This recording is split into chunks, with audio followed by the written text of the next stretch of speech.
Good morning, stock investors. It is Hump Day Wednesday. It is November 12th, and we are about 30 minutes before the market will open. And yesterday we had Veterans Day. Again, thank you to all veterans who served and made a sacrifice for the country. It is greatly appreciated. The market was open yesterday, and we had a little bit of a sell off on the NASDAQ, led by NVIDIA and some semiconductor stocks. And guess what? That was a one-day deal, and they're back. Semiconductor is rallying in the pre-market. AMD had some news, some positive news, and the stock's trading higher. Apple did have a good day yesterday, and some sectors that really have been beaten up, like healthcare, had a good day. Real estate, energy, consumer staples had a good day. So it was a good day to be an investor in those sectors. But I think today is going to be a little bit of semiconductor making back at least a portion of what they lost yesterday. We'll see how it goes.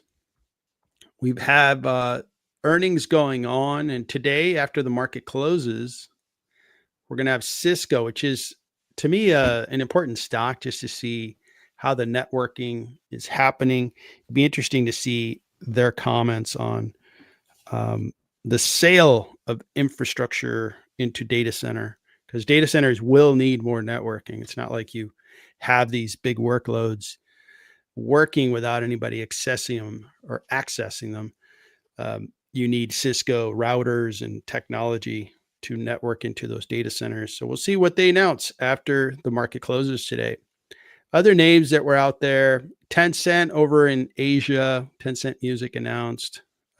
Circle and Global Foundries announced, which is interesting. ON, I think we're going to look at ON today because they had such a good earnings.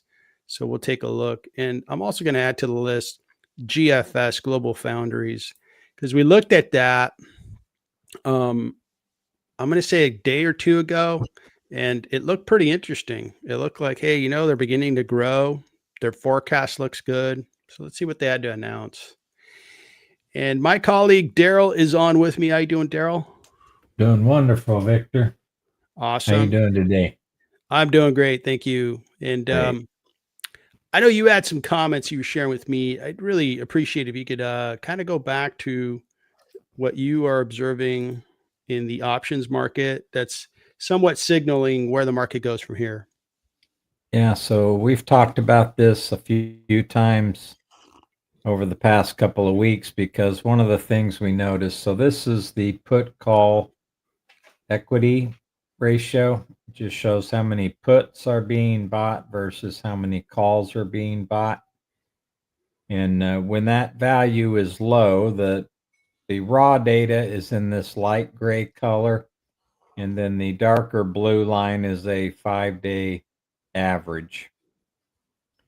So when that gets below about 0.55, where people are buying more calls than puts, that usually means you're at the top of a market, and the market makers will start pulling that price back down, because keep in mind they have to pay out all of these options, and the closer they are to their max pain, the better, especially as we're coming up on the third week of November.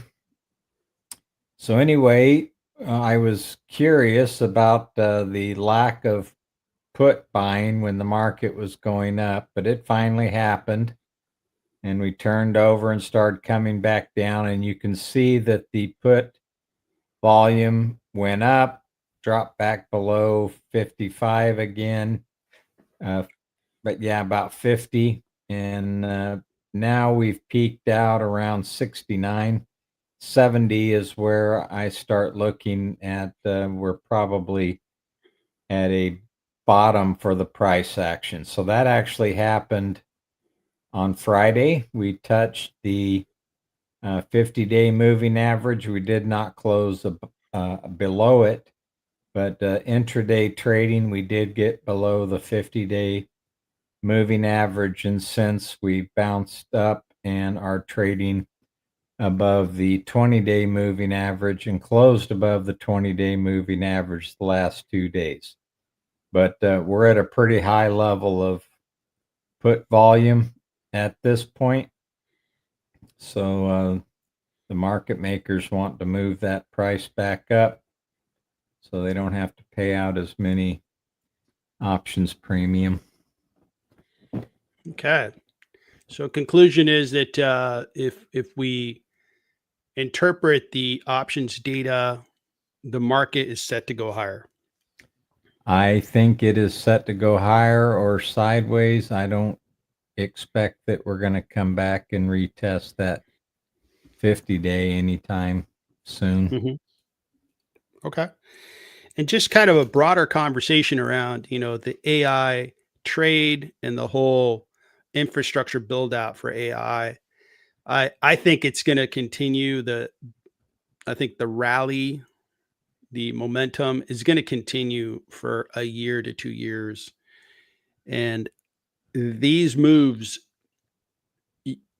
somebody like myself who says, boy, this is a lot of excessive spending. And there will come a day when this is going to hurt the companies that are spending too much. I may be right in stating that, but I may need to wait 3 to 4 years to see the market agree with regards to its behavior. Like, oh, okay, now we get it. That company overextended itself on debt. It bought too much infrastructure. It can't find customers to use that infrastructure, and now they're in a lot of trouble. Well, that might be 2028. That might be 2029. So it's something that is likely not going to affect my investing plans in 2026, but I do want to keep an eye on it. It's almost like knowing that, hey, I bought this car on a lease and I'm going to trade it back in a couple years. I'm not going to, improve it a whole lot. If I could do it, I'm going to make sure the tires, I take care of the tires. That way I don't have to buy new tires between now and the time that I turn it back in on a lease. So it's a long-term area that I need to keep an eye on because I don't want to be, one of the last people at the party losing a lot on the stocks that are going to be impacted. And I also look at, the investment that I'm making as we look at the data center, and I'm going to come back to my screen. The way I'm playing the AI build out and in general, right, the technology build out is the companies that are going to have the longest business plans, the longest revenue streams are going to be the hyperscalers, the companies that are building all this infrastructure and are going to be renting it out for the next 20 years. And those companies are Amazon, Microsoft, Google. Those are the three big data center hyperscaler companies.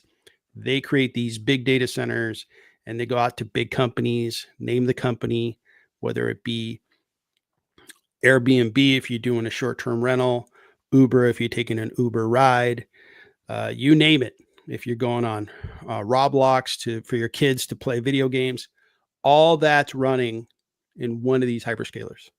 So I'm buying into those hyperscalers because I think they're going to make money now, are very well diversified. So if we do have some pain in 2, 3, 4 years, those guys could weather it. Amazon can maybe take a hit on their cloud business and be like, well, we're not growing the cloud business as much as we'd like, but our e-commerce business is doing great. Our robo-taxi business is doing great. Our streaming business is doing great.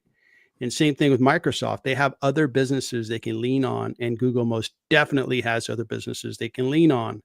So as a 57-year-old investor that thinks about long-term being 5 years, that's the position I am taking and feel like I am exposed to the AI build out, but not as aggressively as maybe somebody who goes all in on semiconductor or companies like CoreWeave, that's a pure play, infrastructure play. Those investments, I think, they most definitely have been working for, maybe continue to work for another year or 2 years, but there could also be a day of reckoning involved in those. And we'll see. Again, all these observations, it's going to take time for the market to catch up with, either that fundamental thesis or maybe even disprove the fundamental thesis. It takes time. So that's where we're at with that. Thanks so much for sharing that. I found it interesting, and I thought other people would as well. All right. So those were our opening comments. Let's take a peek at the market here. The futures up. And yesterday, the Dow, by the way, was up over 1%. So the Dow is only, is it 30 stocks? And those 30 stocks had a really good day. So it it hit an all-time high yesterday. It did really well. Closed at an all-time high, yep. Good deal. S&P went up a little bit, and the NASDAQ went down a bit. So today, the NASDAQ's coming back, and I think it's going to do well today. All right, so we're at the point where we can look at some stocks, so we can start looking at individual stocks. And if you'd like us to look at a stock, glad to do it. If you're a member, just pop it in the chat. We will take a look at it. If you're not a member, you can buy a $5 super chat, and then we can take a look at your stock. So let's start off with On Holding. And this company is a shoe company and a sneaker company. And they have these really comfortable shoes. They have a unique design, and they are doing quite well. If you measure the wellness of the business based on the growth of the business has been good. Nike is not growing. Nike's very big, but Nike's literally not growing. And they're having a lot of headwinds, right? Because Nike, I think, had a couple good years, probably because during COVID, the government was sending out stimulus checks. And those stimulus checks, I think, found their way into Nike sneakers. So their compares against years in 2021, 2022, those were good years for Nike, because people were just, hey, I got this free money. I forgot how much was being sent out. I didn't qualify for most of them because I made too much money. And I think it was $600 or whatever they were being sent. And they were buying shoes. Well, that's a tough compare. On Holdings continues to grow when Nike is not growing. And that is a very, very good thing. Now, that is one thing to see a company operate their business and grow it quite well, but the market has been selling this stock off. Consumer discretionary footwear hasn't been a real great place to invest. If you look at On, Deckers, and Nike, it has not been a good year. It's been a terrible year. Now, today, On is up 24.6, and we looked at this stock 2 days ago, and our conclusion was business is doing well. The stock's really sold off, but man, it looks like a discounted stock, but when to buy it, right? So if anybody bought it on Monday, Tuesday, congratulations. You made a really nice return in a matter of 2 days. The market cap right now, as I speak, before the market opens, is 11.5 billion. It is soon going to be higher than that, because if you're going to jump up 24%, geez, you're going to be a $14 billion market cap company when the market opens. P ratio this year, 2025, is a little high, but next year, 23. Analysts do think there's a big discount available on this stock. And analysts, some of them feel like, hey, this stock can really go higher. They really like that growth. Even the worst price target out there has a price above 35, but we really should look at this 43 now, since it's going to open in 15 minutes at that price. When we look at the future, growth looks excellent. Okay. And the profit is going to really grow in 26, 27, 28. So that looks great. It's actually, if the stock price stays the same, the PE is going to come down, but I think the stock's going to continue to rally higher. And I'm going to be curious to see how Daryl treats his stock and how he treats a 1-day just spike in a price. How do you interpret that? Does that adjust your overall review of a company like this? But let's save that for a minute from now. Right. Overall, this company is doing well on the top line. I did update their valuation. Let's take a peek at that before I turn it over to Daryl. And it was discounted by 18%. So it's soon going to be priced at a premium. But that's with fundamentals that I haven't updated yet. I guess I could look at those fundamentals. And when we come back after Daryl looks at the charts, I'll show you my updated valuation. Take it away, sir. Tell us about ON Holdings and what the charts are telling you. Okay, so we looked at a auto resistance line, which had been tested 1, 2, 3 times, and it fell below that price a couple of days ago. We do have a downtrend line. We have a downtrending 200, a downtrending 50, and a downtrending 20. And they're going to open this morning above this downtrend line and above this 50-day moving average. So the last price I saw on them was about 43. So that's going to put them about right where I have my crosshairs. They are really oversold at the moment, and the PBO is negative, has been negative since the 24th of June.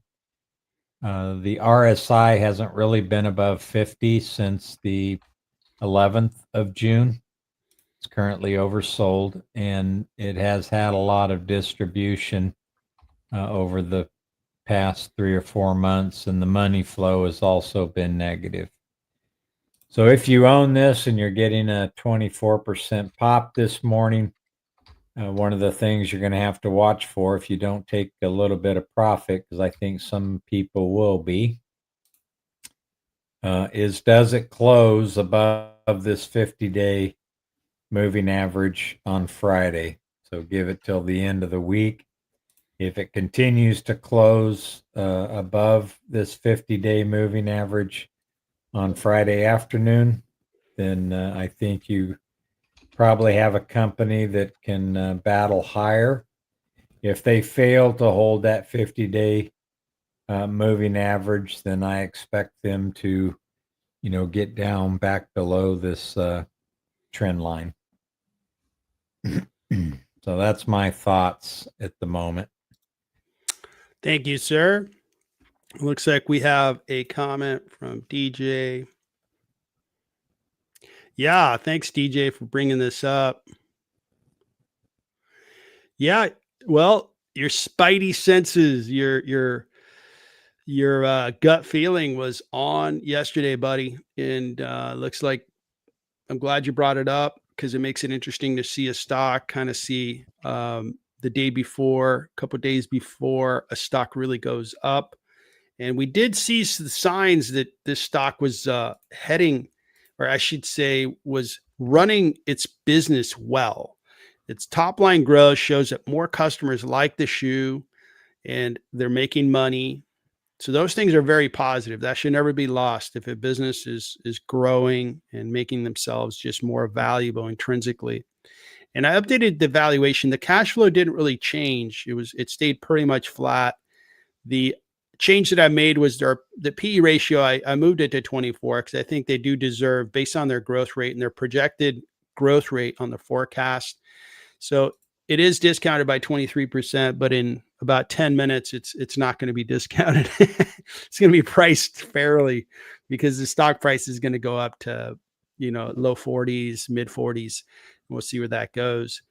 While I'm talking about ON Holdings, right, let's talk about the peer companies that it's been comparing itself to, or investors compare it to, is Nike and Deckers. Over the last year, it hasn't been a fun year, and it's going to take a little while to get back to the green over the 1 year for on holding. Nike hasn't been having a good year either, and Deckers is down.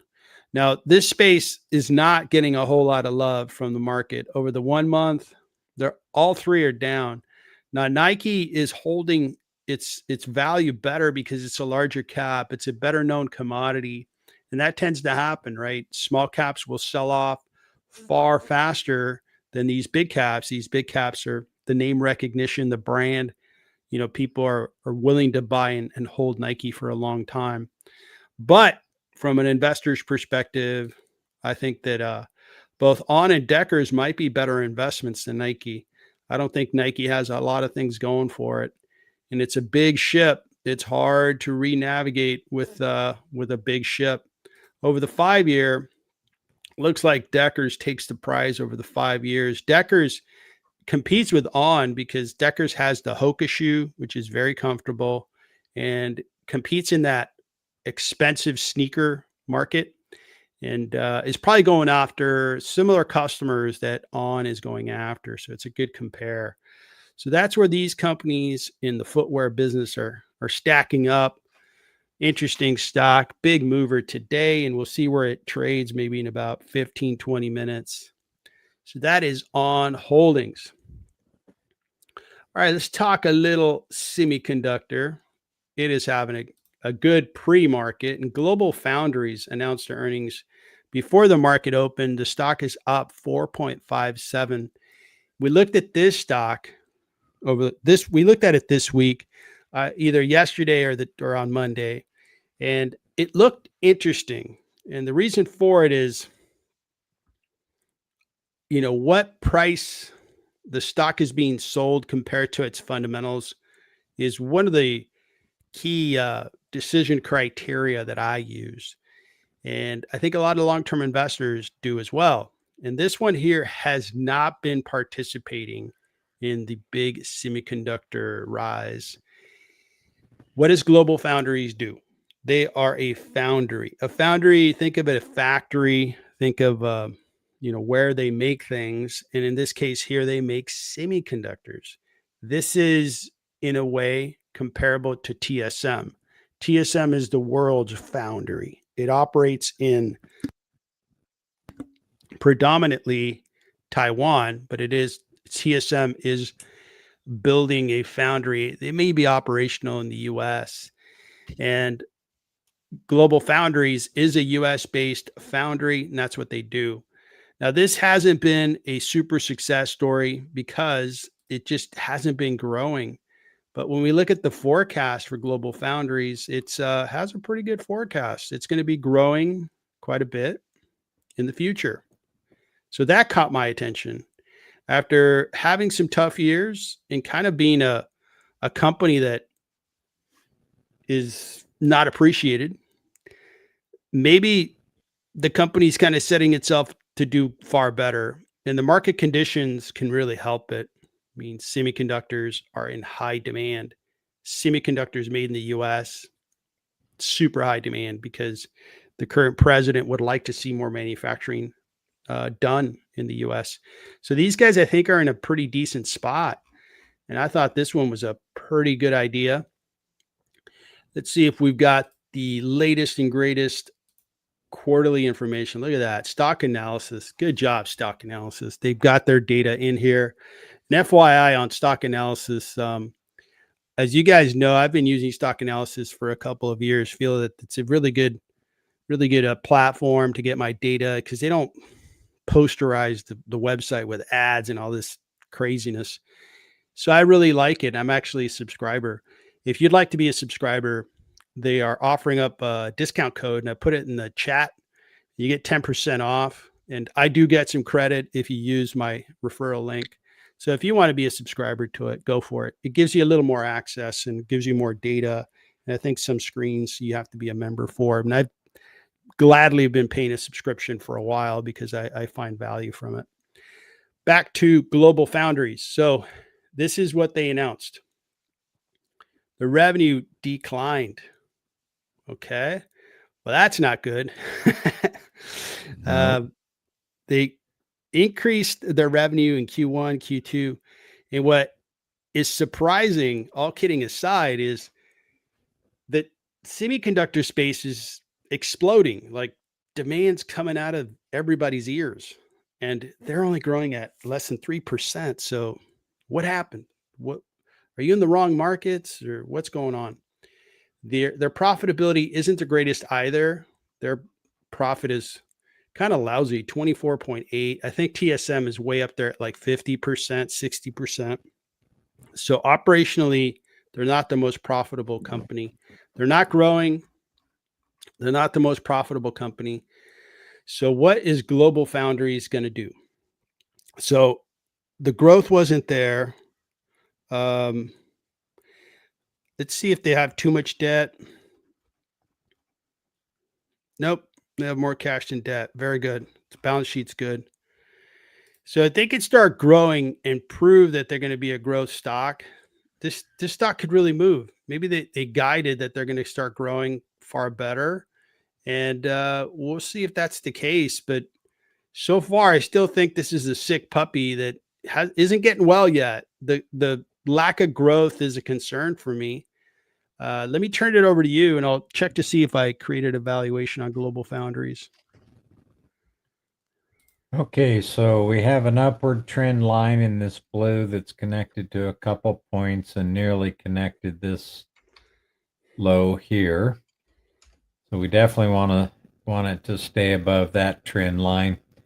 Then we have this downward trend line that's connected to the peak in February, and then it was touched twice in July.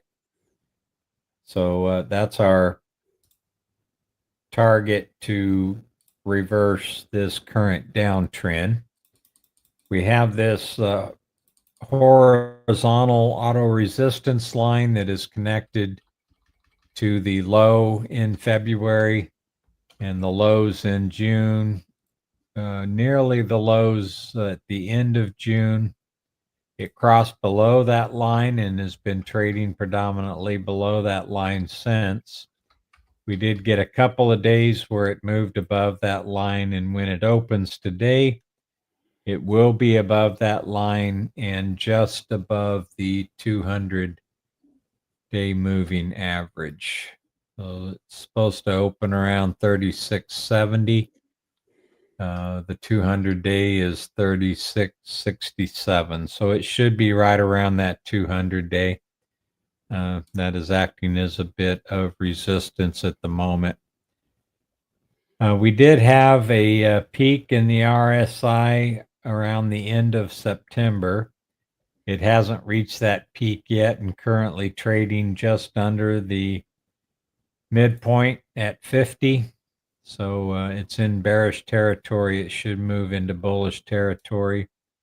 The PPO is positive, but we had a negative crossover at the beginning of November, and it's been in negative money flow for quite a while, except for looks like one day on the 7th of November. There were some net buyers stepping in, although it was a down day, and overall the volume was below the average.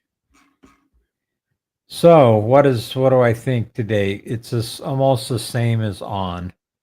So it has to hold this break above these two resistance points, at least probably until Friday. If it can maintain that through Friday, then you may have a stock that is reversing. But this is all three of these points are resistance. So it's got some work to do. If it can hold it till Friday, then we may have a stock that is starting to reverse. If it can't hold that, then it still has a lot of work to do. Thank you, sir. All right. So I am working on the valuation of Global Foundries. I used Taiwan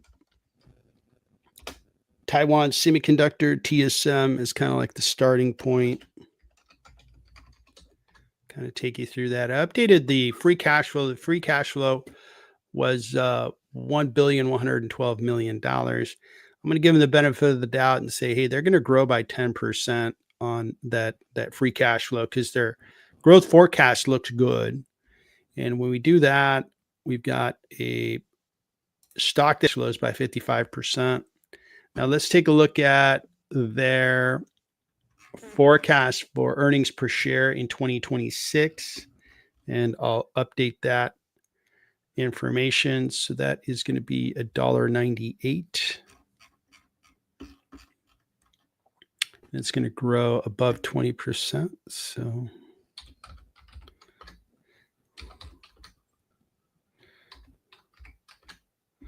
So yeah, it's fundamentally, it's a discounted business and it hasn't been doing all that hot, but man, if it could just start growing, I think it's going to grab more attention from the market. Its fundamentals are there. So not a bad idea as an investment because the market hasn't done much with it. The one thing I don't like about the company is its margins are terrible. If you compare it to TSM, TSM is far better when it comes to margins. The margins with TSM are terrific. So that's where we're at with Global Foundries. And let me show one other thing on the chart that I forgot to mention. I thought about it while you were speaking earlier and then forgot to mention it. So these gray and red bars are the price by volume. So what you can see is the gray bar at this price range between 36.71, 38.64. That's where most of the buyers were over this 1 year range. You can also see that's just about the price that it's actually opened now.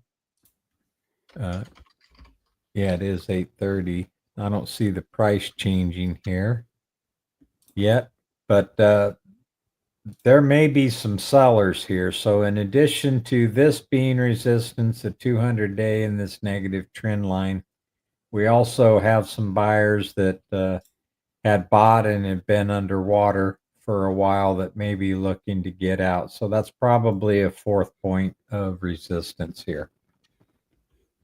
So I just wanted to bring that up. Yeah, thanks. Yeah, the stock has opened higher. Okay, it did open above that resistance line, but below the 200-day. Okay. It opened below it and then trading below it now. And ON has opened at 21% higher, at $42.58 as I speak. So a good day for ON holding stockholders. Looks like Fall's Grave is on. Good to see you. You'd like to look at ALMU. Let's take a look at ALMU.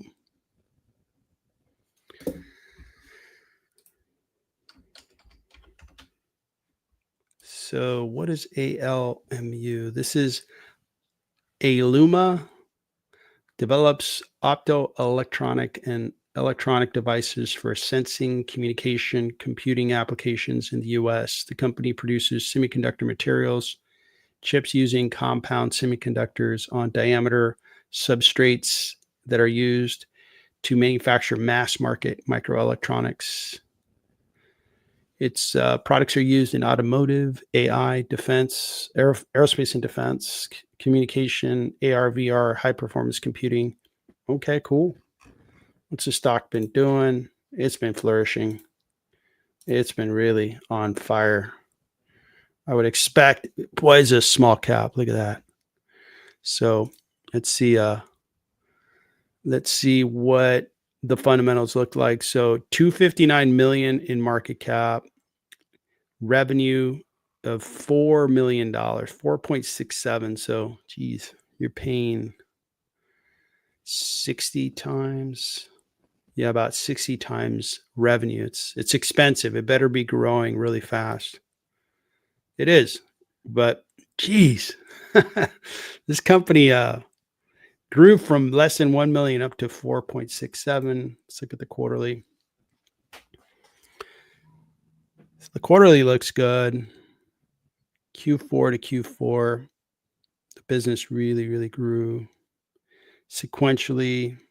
The growth is there.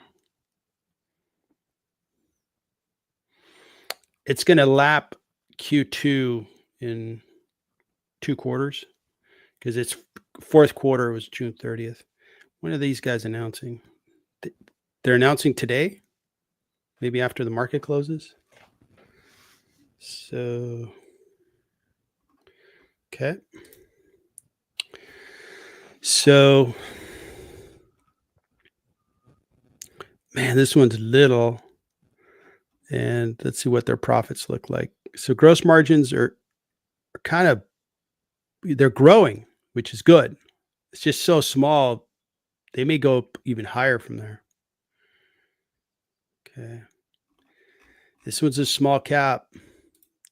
It's a hard one to figure out from a valuation standpoint because the numbers are so immature, kind of forming. Now, some analysts think this company is really going to keep growing. It's going to be a $127 million revenue company. Its earnings per share are going to really look great. This is going to be their year ends June 30th. The year that ends June 30th, 2029 is going to be a boom year. If that's correct, this might be a real good stock, but the market is paying attention to this stock. It's really seeing its stock price grow, and it's a small cap. This one's not my cup of tea. Just not enough fundamental data there for me to be an investor. I can't do a valuation because it doesn't have positive free cash flow, so I'm going to end up with a 0. Its earnings per share is too far out there, and 2 analysts cover it. Who are the 2 analysts? What is their story? More analysts are, participating in the forecast. So these guys are all 5-star. That's good. They're all saying price target at 25, 25, 25, 26. We are at 14. Man, this one here, it's not my investment because I've seen that, the stock price has gone up. It could go higher, most definitely. But if you're seeing this sell-off over the last month because small caps will be treated poorly, quite harshly by the market if there's ever any kind of correction. If there's a correction in semiconductor, these guys are going to get slammed. So for that reason, I'm out. I'll be a spectator. Somebody else will have to make the investment because it's a different lane of investing. It's a different type of investing. If you're going to be a growth investor purely on growth, you have a different mindset than compared to mine. Mine's more fundamentally based. So thanks for asking. This one's a really interesting stock. I have done well with Astera Labs, which has been a phenomenal rate of return. It's similar to this, but it has fundamentals. It has fundamentals I can get my hands around and look at and value. If this guy starts becoming an Astera Labs, man, I want to be a part of it. But it could fade, and that's what I'm afraid of. So, what do you think of ALMU, and how long have they been around? So they've been around for a while.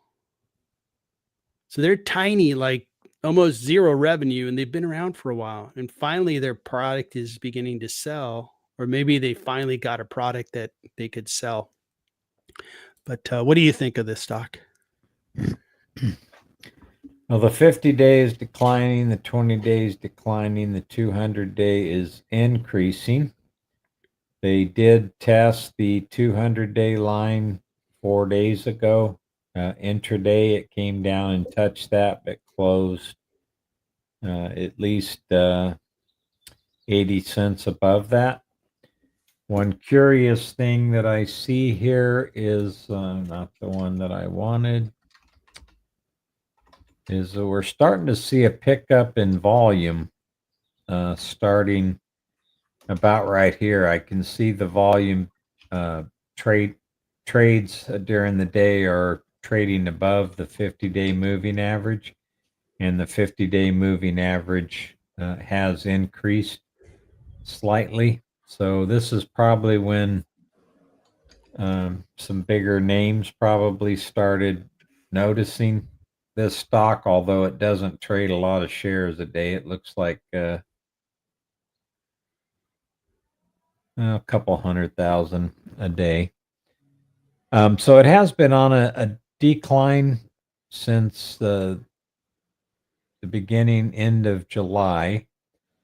One other good thing that I see here is notice the RSI value. It got oversold and looks like it got up to about 84.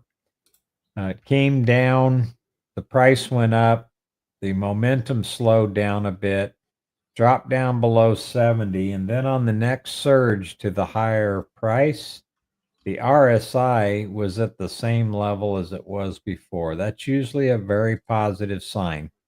So you had higher prices and the momentum was exactly the same as it was at this price level. So that's usually a good thing to see. We have not seen that repeat since the second week of July or so. It is currently trading. The RSI is at 40, PPO's negative. Money flow has been negative for most of the past year, and the accumulation is at a low basically for the past year. But if you start seeing another run above this 50 RSI, it did stall out at 62 here, but if it gets above 50 and it can break above that 62, then you might be onto something here. If it fails to break out above that, then you can probably expect some sideways movement for a little while. Thank you, sir. And interesting. And these small caps, you know, I haven't done great with small caps. Some small caps have been really rewarding, but some small caps have really punished me as well. So I'm careful with them. And the older I get, right, the less, you know, I want to take risks on small caps. So I do own some small caps. I've done well with them. Some have kind of cost me money, but these larger caps, they're larger for a reason and they're more stable. Like I showed Nike against, you know, ON and Deckers as an example. All right, let's move forward and take a look at Tractor Supply. Tractor Supply is a little bit like a Home Depot, and probably a smaller catalog, probably more for people that are buying stuff for the homes, a lot of consumer packaged goods stuff, some feed for their animals and so forth. And you could also buy clothing. All right, cool. I haven't been in a Tractor Supply, but understand, I mean, I'm in a Home Depot, geez, every month. And you know, that's what we have here in Southern California. We don't have a lot of Tractor Supplies in the city, right? I think they're more of a rural kind of retailer. So that's cool. It makes sense. Let's take a look at what their fundamentals look like. They are a $29.6 billion market cap company over the past year, flat, 5 years. Pretty good. Pretty good. Coming out of COVID, it made sense because I remember COVID created a big spike in home improvement because people had more discretionary income because we weren't paying money on gasoline. We weren't using our cars. We weren't going on big fancy trips anymore because we weren't allowed to. We'd go down the list, right? So you had a little more discretionary income and you're like, hey, well, I'm going to make my home a little nicer. I'm going to make my yard nicer. Speaking for myself, boy, we started gardening big time, my wife and I, and really enjoyed it because it was something we could do. And I think Tractor Supply may have benefited from the change in behavior that I certainly observed. So that's why they really cranked out of the COVID years. But what is going to help them going forward? Most definitely, they're going to see a bump because of the holidays, right? You have Christmas coming around and a lot of gift giving. But I can't see anything else. So let's keep going. Let's keep going and see what the revenue is going to look like and so forth. P ratio 26. Okay. Forward P at 24. They pay a dividend of 1.67. All right. Analysts think it's discounted to some extent. They have been growing year over year, and the quarterly looks pretty good. Pretty good for the last 2 quarters have looked pretty good. 7% growth is good for this business. The other thing I'm curious about is their margins. And free cash flow looks good, 952 million. So I'm going to note that. So their gross margins, they're a retailer, 36. And I wonder what Home Depot's gross margins are. They are profitable, very good, and they do generate some free cash flow. So these numbers are not like A+ numbers. These are like, okay, it's a retailer. We know what they do. Probably a hardy business. They're in the suburbs, and they're probably going to keep their clientele. I know that some retailers do well because if I could avoid going to the big boxes like the Home Depot or the Costco's of the world, which is, it's kind of an event when I go to them because it takes a while to get in. Probably Costco being more of a pain than Home Depot. These smaller retailers, especially where maybe they operate in rural areas where Home Depot isn't going to be as available as much as in the cities. These guys probably do well, and they're probably going to keep doing well with their customer base being loyal. The gross All right, margin on Home Depot is 33, so they're pretty right equivalent. there. Yeah. So 19 analysts cover them. They think on average they're discounted. And the forecast is they're going to keep growing. That looks good. And I wonder, these guys most definitely are importing a bunch of stuff. So if we have a reversal of the tariffs, which the Supreme Court is looking at the laws and to see if the president has the authority to have tariffs, and it may be a situation where they're like, yeah, he didn't have the authority, so you got to return all the money back to whoever imported. Would these guys receive a big check from the government? Maybe. That might be a surprise, a positive surprise.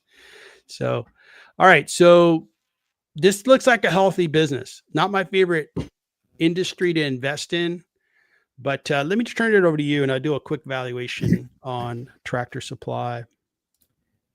Okay, let me talk a little bit about dividends. You mentioned the dividend yields around 1.64.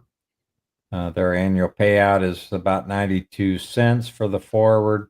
They have a payout ratio of 43.75, which is pretty good.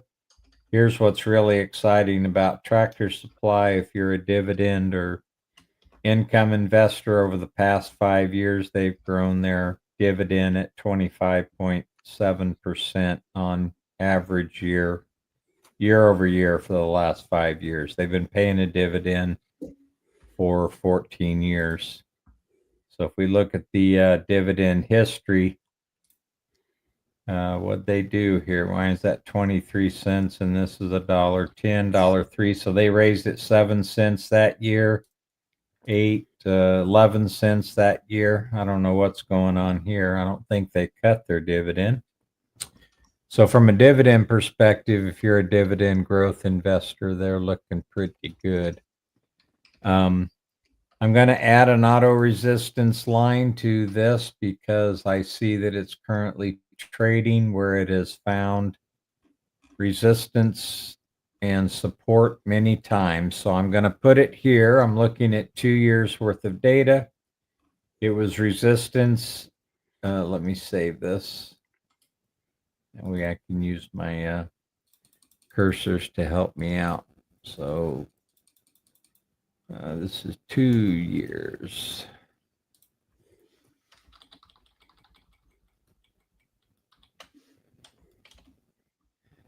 Okay, so this was tested as resistance, so we're looking at about $56.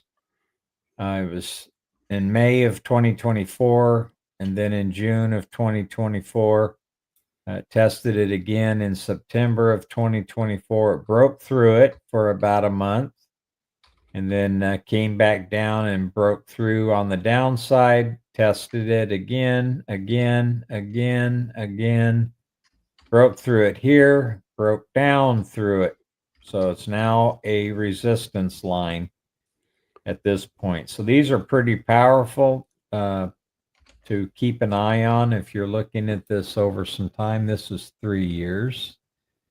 So let me go to just 1 year, and you can see that it's currently trading right at this price. You do have a downward sloping 50-day. The 20-day has turned upward, so it was declining, but is turning upward. The 5-day is moving a little bit higher. Got to be careful with this candle here. So we got back to about $55 yesterday, and this candle looks like it could turn into a bearish engulfing candle, which would mean you'd have some downside pressure over the next couple of days. The 200 is pretty much flat. The RSI did get above 50 2 or 3 days ago, but it is turning back down. The PPO is in bearish territory, but you did get a bullish crossover, looks like 4 days or so ago. You've had some distribution since about the second week of September. Reached a bottom here, and over the last week has been increasing. But the money flow is currently negative, and it looks like it's turning lower today. So there's actually a little bit of distribution going on today. So if you like this one for the dividends, I think it's a great dividend payer and grower. So if you're into that, this one is definitely a good one to have because the price doesn't really move around too terribly much. Compared, it ends up coming back to this price fairly often. Thank you, sir. And I completed evaluation on Tractor Supply, and I think the stock. Okay, the stock's not exciting. Growth is okay. Margins are not great. They do carry some debt, $5.7 billion, which brings down their value in my book. And based on cash flows, this stock is priced 31% too high. Based on earnings per share, it's discounted by 14%. I put greater weight in cash flows, so it's actually priced 15% too high. This isn't the right stock for me. I'd rather see a better growing stock with a higher dividend, with more fundamental value offered to me if I buy the stock. So Tractor Supply would be a sell for me. Wouldn't be an investment that I would make. So thanks for asking about Tractor Supply, and thank you for the super chat sponsorship. Appreciate it. We've got another request from Magical Self. Good to see you. You want to look at C Limited. It was an interesting situation with that stock. Before I jump there, let's see what's going on with the stock market. All right. Whoa. Hey, what's going on here, stock market? NVIDIA is down a little bit.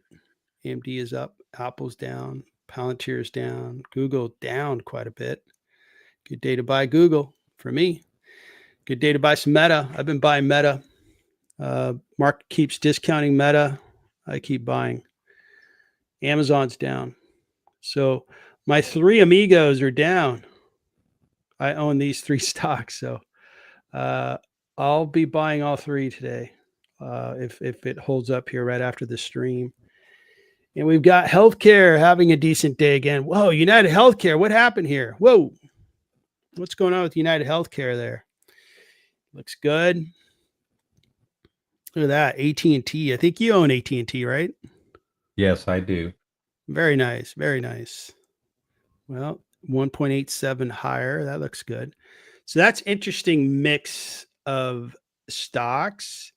Let's take a look at where the indexes are. The NASDAQ is down a bit because those big cap stocks are down. The small caps, and it's kind of early, but the small caps are doing well today. S&P is up a little bit. The Dow, look at that. The Dow is having 2 good days in a row. That's good to see. Looks very good. Peyton, Astera is down, huh? We're going to take a look at that. See where that's at. Okay, so I'm curious to see. This is the stock we looked at earlier. So this is that small cap, right, with a very bright future potential, and it's down today. So this one's going to move with the semiconductor space. And Astera Labs, and I'll wait on Astera Labs. I want to look at it completely. I don't want to keep who asked for C Limited. Magical Self. C Limited is up. Now, these guys announced their earnings. I did a video on these guys. I think I did. And I love their earnings. I was impressed. Top line growth, profit, everything was there. And the stock sold off. It's like, what? What happened there? So it has been on a downtrend. Really looking forward to hearing Daryl's, I think, processing of what's going on with the charts, because, you know, when a business is doing this growth, and look at this growth, 38% in, and this isn't up to date, but they were up here in the 30 some odd percent of growth. They are in categories that I really like. They do e-commerce, they do online gaming, and they do fintech, right? And they operate in Asia, officially headquartered in Singapore, and they're really catering to things in China, Hong Kong, Korea, Singapore, Philippines. These are really, really big population countries. India, and they're growing really well. So the growth is really good. Top line, cash flows are excellent. Balance sheet's great. What are analysts? 13 of them cover it. Some analysts are pretty high on the stocks. Some are, hey, this can come down to $100 per share. On average, 27% discount. Look at this growth. Good growth. They're growing mid-30s right now, and they're going to keep growing. And these are these in US dollars? So this is USD. So this is going to be a $36 billion business in 2028. Keep growing. Look at this expansion of profits. So everything I looked at, I liked. So I bought more shares. I'm not going to argue with the market. I'm just going to stay in my lane and say, hey, you want to discount C Limited? Thank you very much. I appreciate it. Because the stock has had its moments. I think it's discounted by 50%. So yeah, I'll buy more shares. Thank you very much. And I'm going to keep buying more shares. I also use a higher discount rate since it's a stock that's located out of my home country. And everything else looks great. Cash flows look good. I agree with analysts that it's discounted about that much based on earnings per share, but I bring in my free cash flow valuation into the decision process. So C Limited was a stock that, hey, you know what? I'm fine with the market doing that. There's kind of a set of stocks where as the market moves, it gives me opportunities. See how in general, right, this is up 35% over the 1 year, but opportunity, and I think opportunity. And if we look at other stocks, and I'll use Meta because actually, let me see. Yeah, Meta. And we look at the 5-year opportunity, and I believe opportunity, because overall this stock's rising. So there's kind of a set of stocks where, hey, I've got a very comfortable position fundamentally with the stock, and I'm willing to buy like Astera Labs when it's discounted, because in general, this has been a really good performer, especially if you bought during this, run up. It really cranked up higher. I'm sitting on like more than 100% appreciation on Astera Labs over the course of less than a year. So volatility is not a bad thing. Volatility is a good thing. If on a set of stocks that I feel really comfortable with their fundamental valuation and I'm very comfortable investing in. Let me kick it over to you. We are talking about C Limited and love to get your thoughts on the charts. Okay. So I put a trend line on here because things have somewhat changed since the beginning of 2024. So it looks like they went public in 2017, traded pretty much sideways, went on a huge run up to 372. And that lasted until the end of 2021. Then it went on a big decline for 2 years, got down to its bottom, and then we've started this trend higher. So I'm going to go back out to just 2 years. So I've connected to this low we saw here in January of 2024, and it's connected to the April 7th low. It has fallen out of this trading range. And then I just made an exact copy of that and drug it up to the top, and we're connected to several of these tops here. And then I made another copy and just put it somewhat in the middle, just so we can see where the middle of that trading range is. So over this 2-year trading range, it did fall out of that range on about the 17th of October. Let me go into just 1 year. The 50-day is declining. The 200-day has been increasing and is still increasing, it looks like. The 20-day has been on a decline since about the third week of September. Yesterday was a big volume day, looks like about 3x the normal.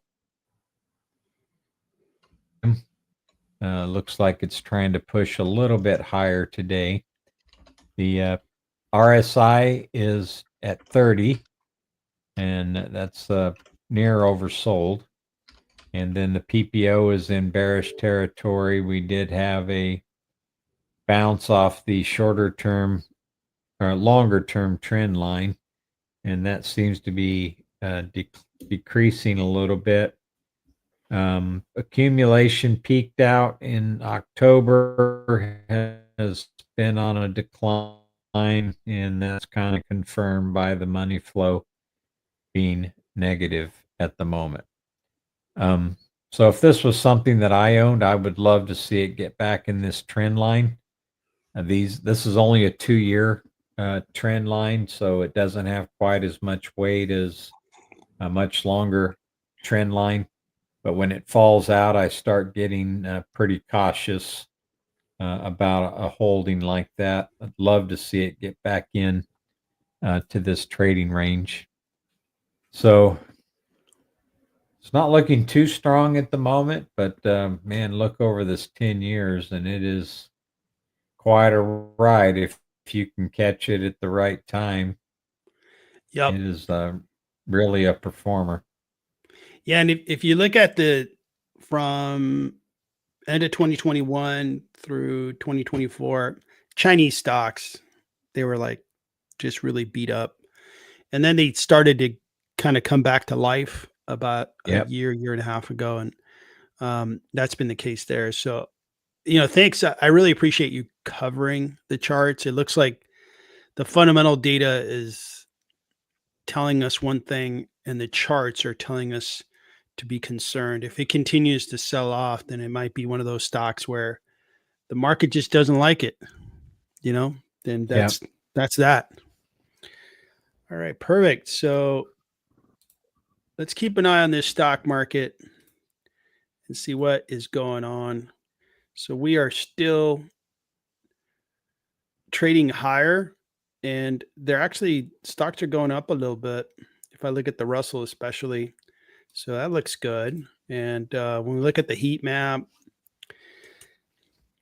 look at that. Nvidia's in the green now, and AMD's having a great day, and Meta and Google having a terrible day.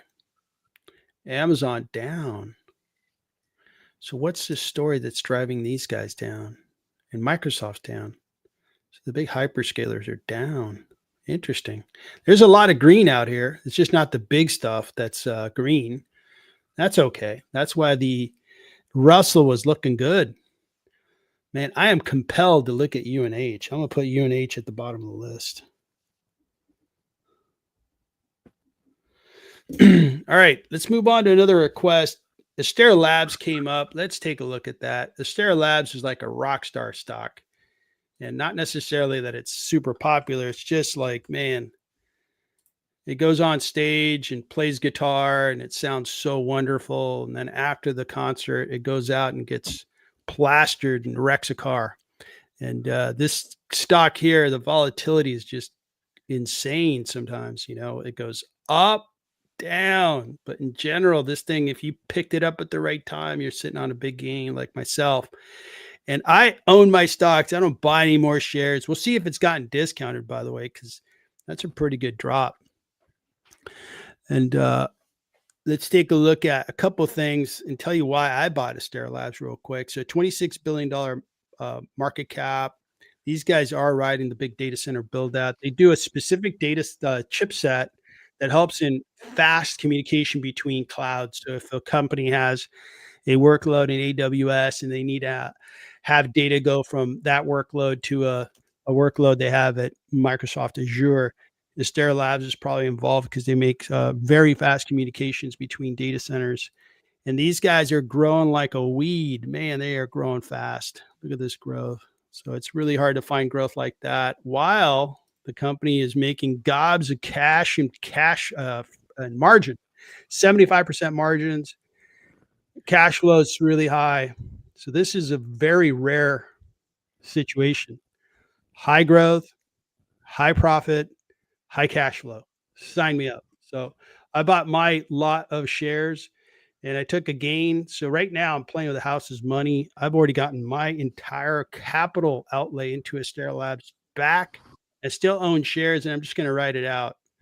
Just going to see where this stock takes me. To some extent, if something horrible happens with the business, then I'd probably sell. But Astera Labs looks interesting. They announced on November 4th. Let's take a look at their valuation, and I'll kick it over to Daryl, who's probably going to have his hands full with a company like this. It has volatility like Astera Labs. So Astera Labs right now is priced 16% too high. As mentioned, at certain points, this stock was really overpriced. So I took gains. I sold out of a third of the position. It gave me back my entire capital investment in Astera Labs. And now I'm playing with the house's money. And it's getting close. Would I buy Astera Labs at fair price? Probably.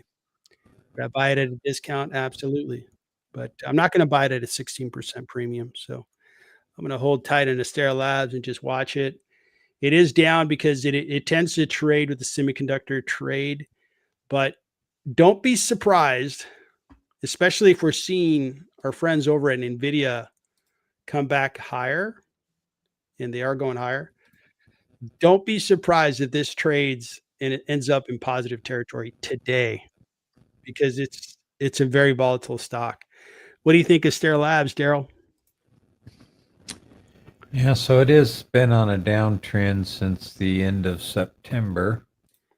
It's currently trading below a 21-day EMA, which is downward sloping. The 50-day is downward sloping. The 200-day is increasing.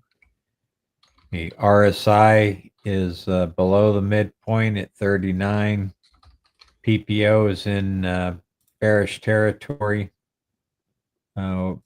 Max accumulation happened right around the 2nd of October and has been on a decline since, and that corresponds to the money flow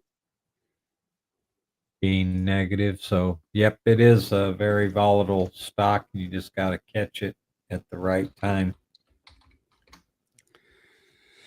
And I would also say, you know, you need to believe in this space, or at least what these guys are doing, because, you know, if you think, hey, they're going to be around for the next 5 years, which I do, and I think, hey, these guys are going to be worth a lot more because they're just a necessity, knowing where clouds are at, you know, like public infrastructure and how businesses are outsourcing all their infrastructure.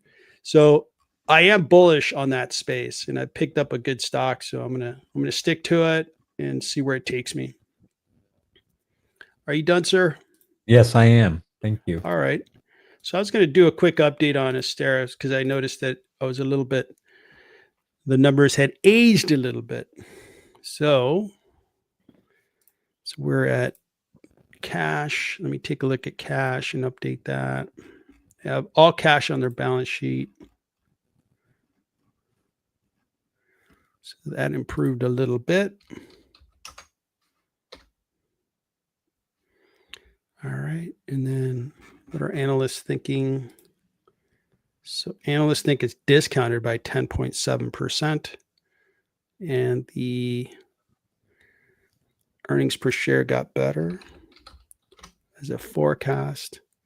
So it's still a little, it's actually their valuation's now 21% premium. So it's not a sell for me. It's a hold, strategic hold. Hey, I hold 3 semiconductor stocks: Astera Labs, ASML, and Qualcomm.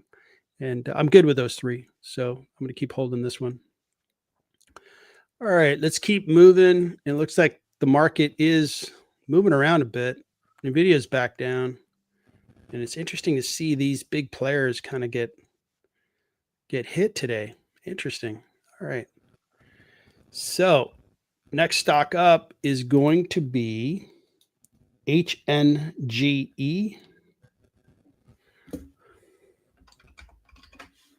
Hinge Health focuses on scaling and automating the delivery of healthcare services. The company leverages AI-powered care model, wearable devices, access to clinicians to deliver evidence-based care services for musculoskeletal conditions. It primarily serves self-insured employers. The company was founded in 2012 in San Francisco.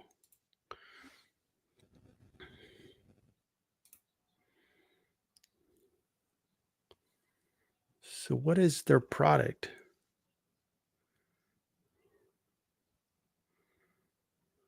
So virtual physical therapy.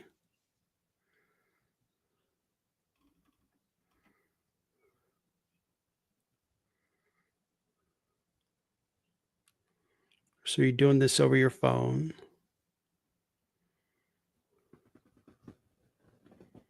Then you wearing some wearable devices. Okay.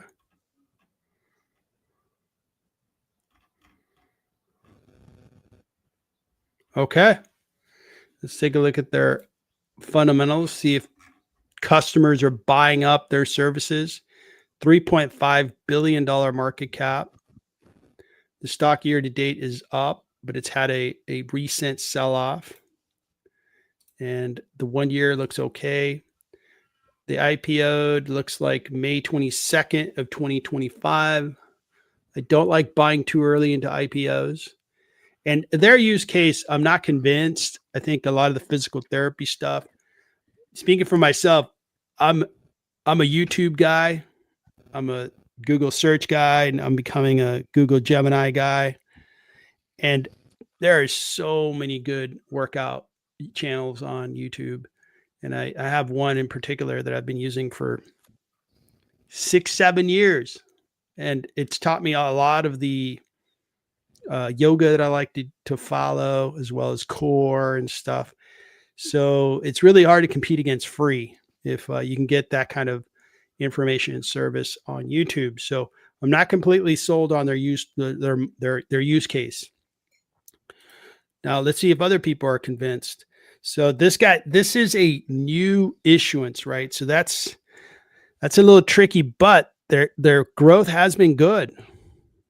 They went from 100 million in revenue for Q3 of 2024 up to 154, which is excellent growth. And how about their margins? Do they have big margins? Margins are very high. Cash flow is there. So they're speaking my language here. That looks good. I'm sure their balance sheet's probably good because they're a little business, just started. They got lots of cash on the balance sheet with almost no debt. So that looks good. So these guys are worth probably about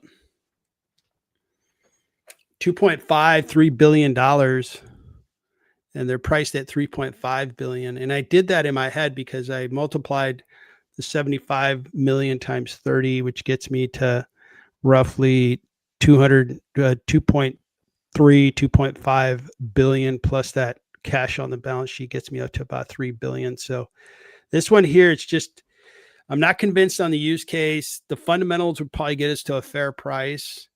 And it's an IPO stock, so I'm careful not to buy IPO stocks too early. I usually lose money if I do so, so I try to stay away from them. Their incredible growth is going to slow, but looks like we got to focus on this number here. Their growth has been good this year, and it's going to be decent, very good in 26, 19%, but they are small, and they're going to keep growing.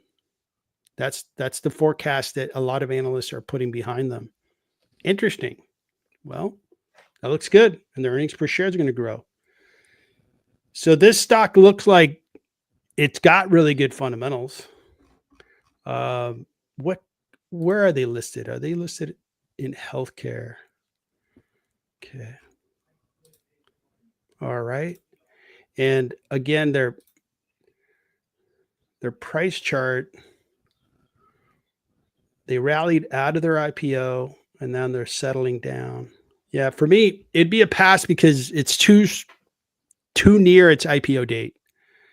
I want to see if they can sustain their growth, and I need to get over the hurdle on buying into their business. Do I really believe this business is going to make it? Right now, I'm kind of on the outside of that belief. Like, I think they're going to compete against a lot of things that are already provided for free.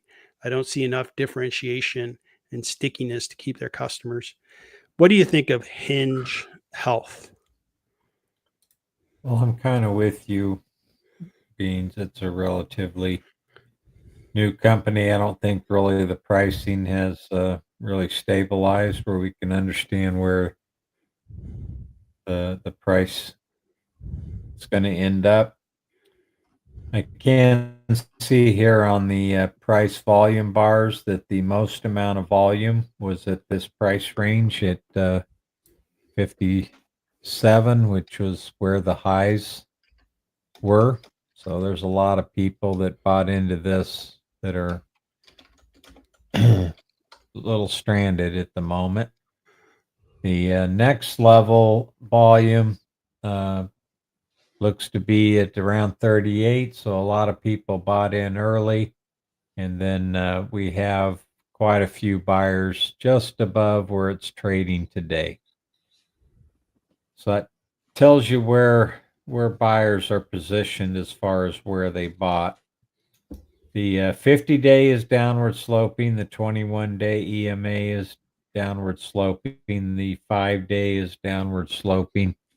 So it's definitely got some momentum to the downside. We had some big volume days, 3 in a row. One was a up day and 2 down days. And then after that, it's all been under the average volume. The RSI is currently sitting at 36, so it's in bearish territory. PPO is in bearish territory. Accumulation peaked out on this big buying day on November the 4th. And since that time, it's been selling off. So this one, the price just need to get some more data on where it's going to settle in as far as price. And it does have negative momentum at the moment. Yeah, and most IPOs, they just don't they don't pay off. So I wait a year, 2 years, get more data, get more earnings announced, and then I make decisions. So Magical Self, I'm going to put EFX. We'll take a look at EFX. And that is Equifax. And we've got a lot of action on the chat today.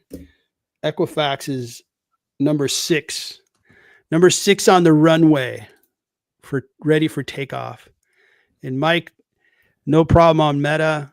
If it keeps dropping, I keep buying.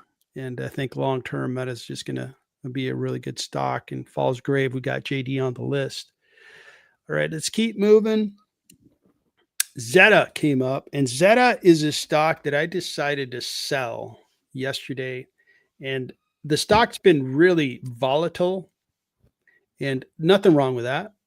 But I decided just to start to consolidate my holdings in AppLovin, which is their competitor and is really the leader of the pack. So this Zeta is discounted. It's up nicely. I think this one could benefit investors, although the stock hasn't been, really confidently picking a direction, so to speak. And I think I'll let Daryl kind of speak to the charts because he could do a better job. But this is not convincing me as much as AppLovin. So that's why I decided, hey, let me concentrate into AppLovin, and I moved over to AppLovin. I still think Zeta is a discounted stock. It is discounted nicely. They're doing a nice job. They're growing their business. The market does some weird stuff with this stock because it announced really good earnings. It has a very good valuation, and the stock sold off. And it's like, head scratcher, what's going on there? So I think Zeta is a solid company, discounted stock. Investors are like smaller caps. There's a really good example of an ad tech software company that's doing really, really well. And that's an update on Zeta. What are you seeing on Zeta? Can you explain some of this strange chart behavior that I was talking about? Yeah, so we've been trading in a wedge formation for quite a while. It has moved closer to this downward trend line. We connected that to the high that we discovered on the 12th of November. And then connected it to this point, and it's trying to break out above that. I am seeing a big shooting star candle here, which typically means that buyers came in and tried to push the price higher, but there were more sellers than buyers, so it pulled the price back down. So the 5-day is increasing, the 50-day is increasing, the 20-day has rolled over and is increasing. It'll be really interesting to see if it can break out above this downward trend line and hold. The RSI doesn't look like it's getting much more momentum than about 55. It looks like it's, even though the price has been going up, the momentum has been staying pretty flat here. We did move into bullish territory on the PPO with a bearish or bullish crossover a few days ago. The accumulation is starting to pick up, but the money flow is negative. Tried to get positive, but looks like it's turning negative again. So I think this downtrend line is going to be resistance for a while. Interesting. Let me finish a chat note here. Let me just put it on the screen. So NBS is down. Thanks for the note. So you got out on the top. Good job, man. Jeez. Yeah. So what's going on with the public hyperscalers? Like, well, before I go there, let me finish my thoughts on Zeta. So Zeta versus AppLovin, right? So Zeta, again, discounted, but year to date, it is done okay.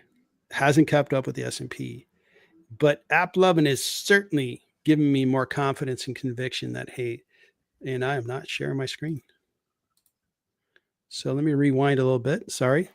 So looking at the chart for the year to date, AppLovin really gives me confidence that, hey, this is really going in the right direction. Its fundamentals are awesome. Great growth, great profit, great cash flow, momentum, leader of the pack, accelerating growth.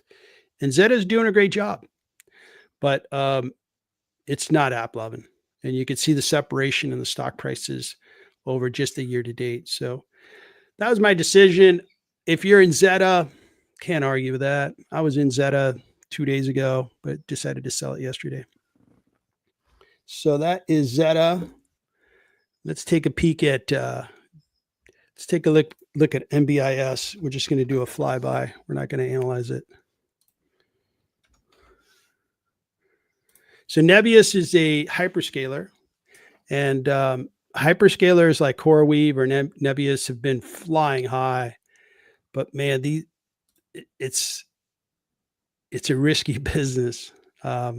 It's the margins are not as good as one would think, and if the music stops and demand goes away, these guys are going to really be in trouble, in my opinion.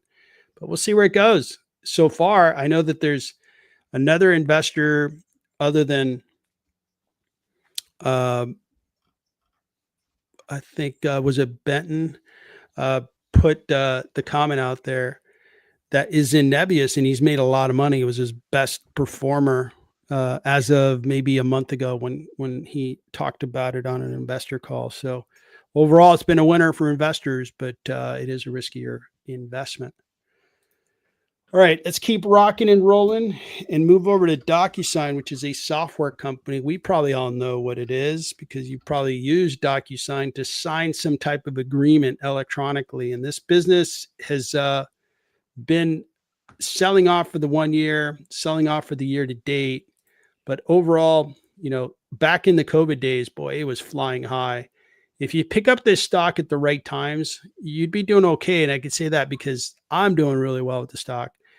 When you buy the stock, how you buy it is really important. It's a $14 billion market cap, $3 billion in revenue. PE is coming down 18.3. This year it's 52. Analysts think there's a heavy discount. They think that way because it has been a good growing company. And the quarterly is there on the growth. And what is nice is these guys are really profitable and really generate cash flow. Cash flow is high. Gross margins are high. So this is going to become a nice cash cow. And I think a good acquisition target for a bigger company that wants to have this digital capture, signature capture as part of their application suite. Maybe a Microsoft might acquire them. We'll see. We'll see what happens. But I think I've been holding DocuSign for some time, and I'm glad. Today it's up 1.71. I show the stock is, let me see where my valuation on DocuSign is at. Yeah, I've got a nice discount on DocuSign. The one thing that I would mention on, so highly discounted, the market has not shown software companies a lot of love. The software space, see how little this little box is? It's been, and let me go to the, let's go to the 3 year. That would be interesting. So when we look at the 3 year, NVIDIA's up 1,000%, 585. Awesome. But you see Adobe's down. CRM's only up 56. So you see that this space here hasn't flourished with the rest of the space because the market has said, well, the data center is where all the action is going to be, and it's left the software space behind. and it's left companies like DocuSign partially behind, although the fundamentals are great. It's having a decent day today. Uber's up, Salesforce is up, Adobe's up, Intuit is flat. But that space there, I believe, has a list of companies that are nicely discounted, and they're really nice businesses, high margins, high rates of free cash flow. All those things are positive. So I like that space. What do you think of DocuSign, Daryl? Well, this one I think will really boom when the rates get low enough where refinancing and new mortgages really take off. But let's go out. So at least a year, we can see it's been on a downtrend. I thought we had reviewed this one before, but I don't see any annotations on a chart. So yeah, we'll just draw one across here so we can connect those 3 points, and then we can come back to just a year and see where it is in relation to that. So I need to move it up just a little bit. It's not in the right spot. I'll move it. So that's only connecting 2 points. So that's not a terribly good trend line, but it's the best we can do with the chart at the moment. So it is trading below this downward sloping trend line, which has been in place since the end of December. It's been trading sideways since the beginning of October. This must have been an earnings day, if I was guessing. It was down 12% on that day. The 200-day is down sloping. The 50-day is down sloping. The 5-day moving average is down sloping. Interesting that the 20-day is actually increasing, sitting at 70.4, but it's trading below that for the last 4 days. The RSI is in bearish territory, sitting at 45. Hasn't really been in bullish territory since the day before whatever happened here, which I'm presuming is earnings. The PPO is in bearish territory. Money flow has been negative since a couple of days before this event on September the 30th. I think this one will start making a move once interest rates get low and we start seeing some more refinancing activity and also just mortgage activity. Yep. Yeah, I agree. And you know, something I bought a new car in September, and the dealer had me DocuSign everything at the dealership.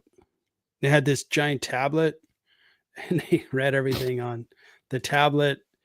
And then once we were done, they gave me a USB hard drive or flash drive, and they emailed me a shared folder access.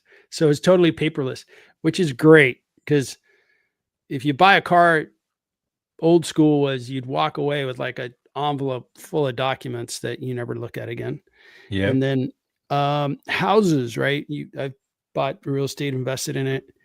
Geez, you get like 2 inches of documents, and you're like, man, this is a lot of paper being thrown away. All right, so that was DocuSign. Let's talk a little EQT. EQT is an energy company focused on natural gas. And I completed a video for members that really looked at energy companies and looking at big companies like Chevron, Exxon, and I wanted to find a good investment that was really focused on natural gas. And I was kind of trying to put the whole expansion of electricity to data centers into the, I guess, the idea generator. And who's going to benefit from that? Well, if you're going to put a bunch of gas powered turbines to generate power, the natural gas producers are going to really win. So I wanted a pure play natural gas producer. I own Oxy. They produce natural gas, but it's not their sole thing. I own Chevron. They produce natural gas, but it's not their sole thing. So I ended up with EQT, and EQT has been doing really well over the 1 year, up 39%. So this one here has been a winner. And I did feel like, man, I'm buying into a winner, but I'm paying a little bit of a premium price, but it is discounted. And I started investing in it. And so far, so good.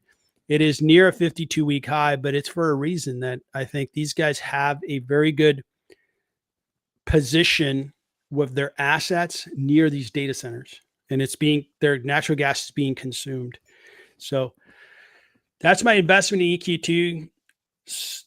Very good so far. I'm sticking to it. I'm actually trying to buy more shares, but the market makes it a little tough. Every time it dips, it has a nice little dip. Boom, I buy more shares. And I don't know that I'm going to be buying shares today. So that is EQT. Let's look at JD. That was requested. And JD is a Chinese stock. It is similar to Alibaba. Year to date, it's down. For the 1 year, it's down 19%. And JD is a $44.5 billion market cap company.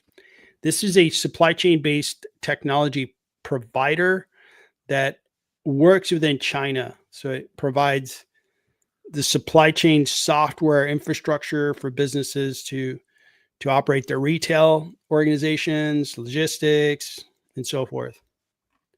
Their revenue, so 44.5, really low PEs.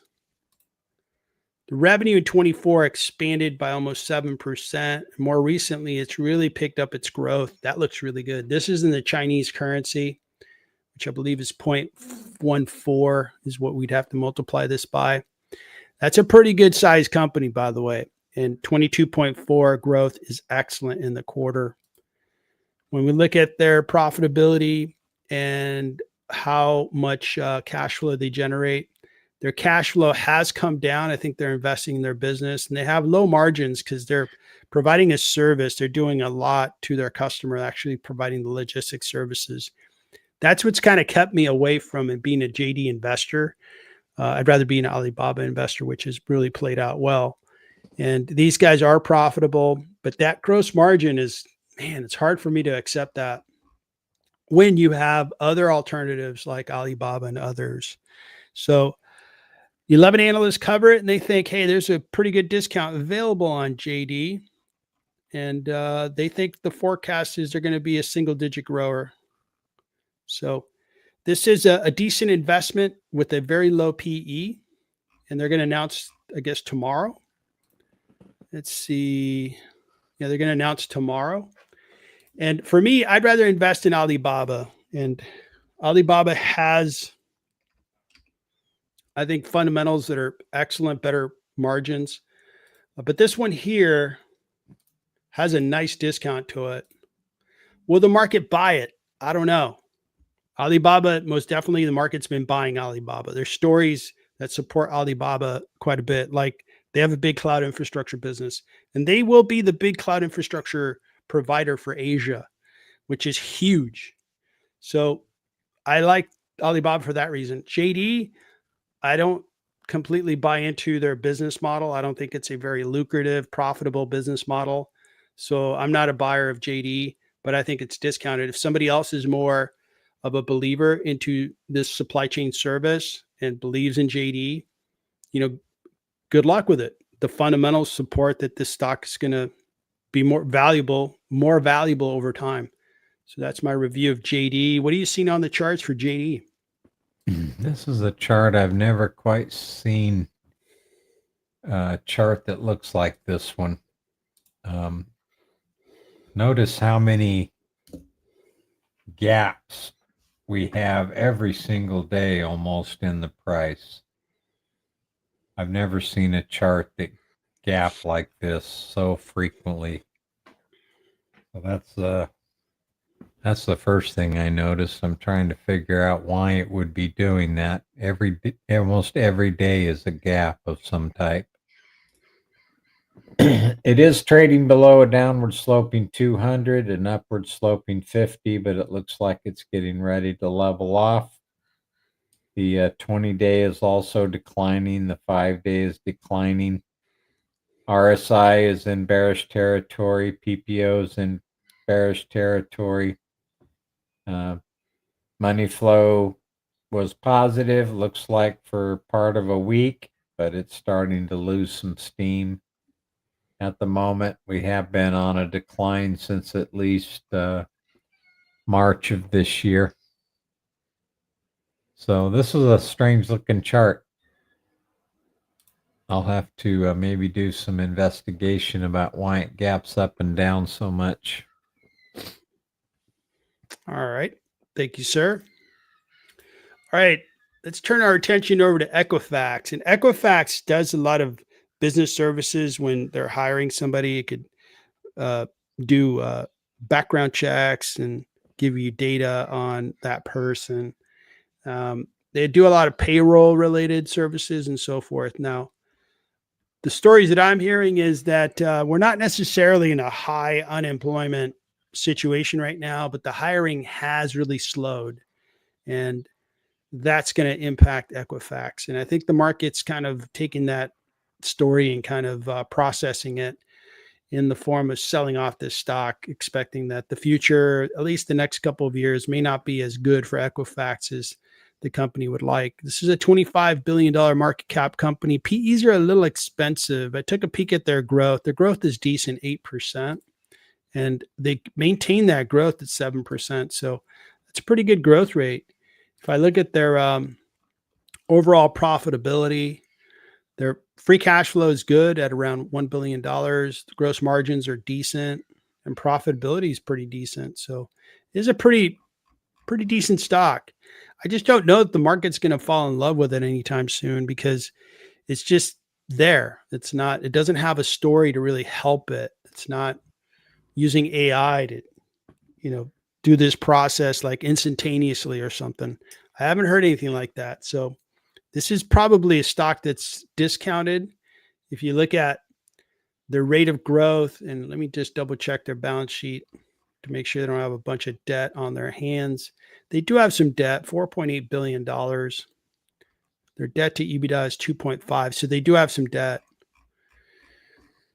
Based on their slow growth, profitability, $1 billion of free cash, I'd probably value this at 20 billion minus debt. So it's like a $15 billion market cap value stock. So it's actually priced a little too high.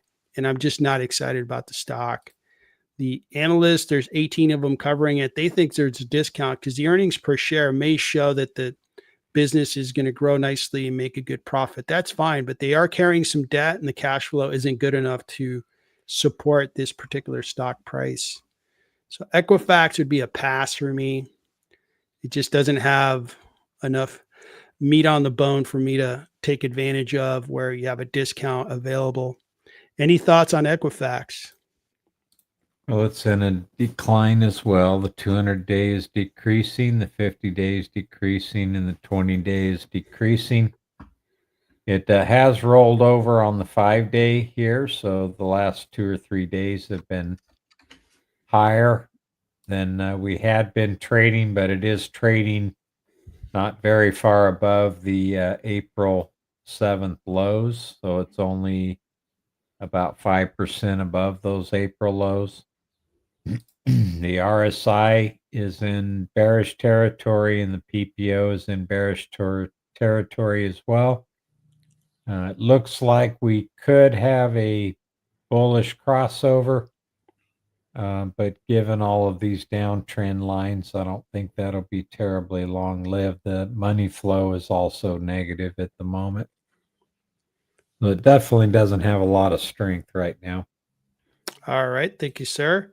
Let's kick it up a notch and talk about Reddit. It's down today, but it had been doing some good things over the last couple of days. Over the last month, it's up 2.68. And this stock here, if you bought at the right times, boy, you're sitting on a really nice gain, which is my situation. I bought here. It just staying on this stock because it's provided a great rate of return. And overall, I'm a believer in the Reddit business model. I think they have a lot of growth ahead in future years. And their PEs are really high, but their growth rate is super high. Analysts think it's still discounted by 7%. Their growth has been really good on year over year, but the quarterly really shows that in the last quarter, they grew by almost 68%, which is awesome. And their profitability is awesome too, 91%. Man, that is incredible. So very high rates of profit, free cash flow, growth. Sign me up. I'm a Reddit stockholder. And I had been buying shares recently. The market was kind of selling the stock off, and I bought more shares. Analysts think based on earnings per share that it's discounted a little bit, and the growth is going to continue. They're going to be almost a $5 billion revenue company in 2028, and their profitability is really going to expand. Their growth is coming from international users coming to Reddit, which is exciting because in the US, it's a very popular platform. And now they're seeing a very high growth rate of people coming to Reddit, really liking the platform internationally. So overall, right now, I see a 15% discount on Reddit if I measure the value of the company based on cash flows and then also earnings per share. I'm right on the button with the analysts that are saying, hey, it's a little bit discounted. So overall, it's such a fantastic business in my eyes that I'll continue to buy Reddit. If it's down today, I'll be picking up some shares and buy some more Reddit and keep adding to my portfolio because I think this is a really exciting business. This is not exactly a small cap. It's already become kind of a medium cap. And this is a stock that the volatility is my friend on Reddit. I've been able to get the stock at a good price and see my investment go up in value very quickly. What do you think of Reddit? What are you seeing on the charts? So we had drawn in a previous review of Reddit this support resistance line, which had been tested many times. At the end of December, it broke down below it and then gapped up above it and has been acting as support since. We did get pretty close to testing it right here, but it looks like the last 3 days have reversed that particular trend, although I do see a declining 50. The 5-day has turned over and is moving higher. The 21-day, it's trading above the 21-day EMA for the previous 2 days. Today, it's looks like it may be trying to get below that average. The RSI is stalling out around the 50, so it's having a hard time moving back into bullish territory, and that's been the case since the 23rd of September for whatever reason. And the PPO is negative. We did have a bullish crossover, it looks like 3 days ago. Money flow is negative at the moment. So it looks like sideways is the name of the game for maybe a little while. Yep. Yeah. And if we look at the market, the big caps are selling off, and Reddit, it's, the big company in the communication services space, internet content space is Meta, and it's down 2.64. So I think it's probably having an influence on Reddit to some extent.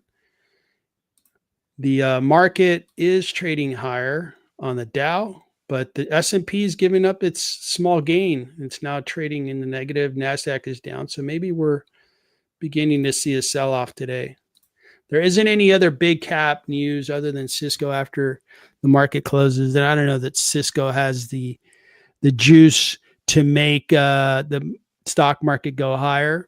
So I think maybe we're brewing for a nice sell-off today. And it's not a bad thing overall because I think the market has been expensive for a while. And bringing down stock prices is probably just a good thing. That way we have better prices to invest in. So we'll see. All right, we made it through the list. We covered 13 stocks. Thanks everybody for tuning in and contributing to the list of stocks. Thanks to all you members out there. You guys really brought it today. You guys had a lot of interesting stocks to cover. Really appreciate it. Good luck with your stocks out there. And we're going to stream again on Friday. And I'm going to try to stream tomorrow afternoon. And I'm also going to probably create a couple of new videos. I'm working on a video for looking at the best and worst AI stocks. And I'm trying to take a point of view of, short term, long term, what's really risky and what's less risky in that space. And I've been working on it for a couple of days. I might be able to complete it tomorrow, and I'll release it tomorrow to members. So look for that, as well as some other videos that I'm releasing. What's going on with your channel, Daryl? Not much here this week. Been working with the earnings, and then I had a home maintenance project to work on yesterday for most of the day. So not much is going on with the channel at the moment. I hear you on the home improvement. It's the holidays are here, so I was actually spending some time in the rafters yesterday, putting away Halloween stuff. My wife does an awesome job decorating the house, bringing down some Thanksgiving stuff. I feel like a little bit like a set designer on Hollywood sometimes. And then, she's already, kind of pre-scheduling the hanging of the lights, and I'm still hanging my Christmas lights. I could hire somebody to do it, but I could use the exercise, and I hang my own lights. I've invited my sons to help me, but they yet to take my offer. So it's go time at home. Like around the holidays, I'm the laborer around here, which is just fine. My wife makes the holidays that much nicer. So, all right, cool. So that is our stream for the day. Everybody have a terrific day. Good luck with your investments. Let's see what this market is up to today. Looks like the big caps are going to sell off. Google's selling off even more. Meta's selling off even more. Geez, look at that. These big caps. It's not the place to be today, but it certainly has been a great place to be over the last 3 years. I could say that. And these smaller caps are picking up a bid today. That's good to see. We'll see where the market trades, and we'll see how we make it out of this here. And overall, we're going towards the NVIDIA earnings next week, and hopefully Daryl's available for a NVIDIA earnings watch party, because I think that would be huge. Yep. Definitely schedule it. And that'll be interesting to see what NVIDIA is seeing, all the deals they're making, see if that is a moment or a milestone where the market trades higher. We shall see. All right, everybody, have a terrific day. Thanks for tuning in. Take care.